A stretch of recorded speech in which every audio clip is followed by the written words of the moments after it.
Sarap ng tulog ng dalawang to. Gumising si Mingkay. Gumising. Yung isa yan. Antok na antok.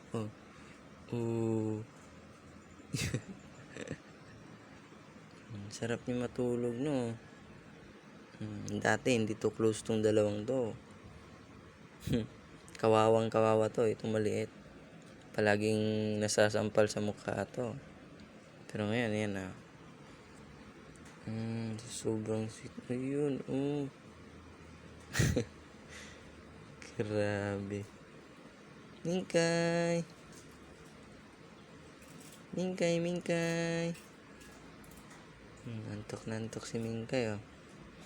Mingkay. Grabe, guys.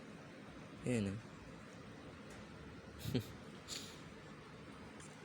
Hindi, maganda din pag may pusa sa bahay. Kasi pag may mga daga, wala. Takot yung mga daga dito, eh. So, ayan. So, yun yung reason, guys, kaya nag-alaga kami ng pusa dito. And then, yan, nakatiming kami ng ganung alaga. Yung mga kapatid nito, grabe. Madaling magalit ba. Pero ito siya, yan. Yan, good boy. Kasi lalaki kasi ito, guys. Lalaki ito, yan. Lalaki.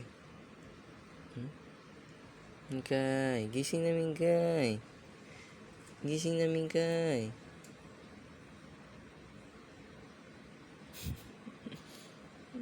Mingkay. Ayan, guys. So, yan. Ginising na. Pero antok na antok pa din si Mingkay, oh. Mingkay. Wala. Yan. Wala kasi akong maisip na content, eh. So, ito na lang.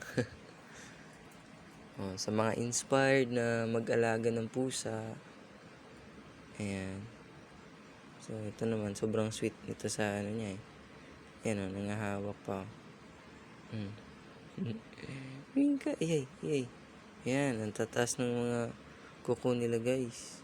Galit to pag ginaganda. Mingkay.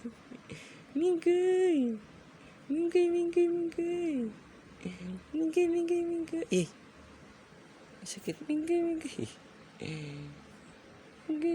Ito pag nag-ano tong dalawa, yan. Tatay itong isa, yan. Takbo. Yan.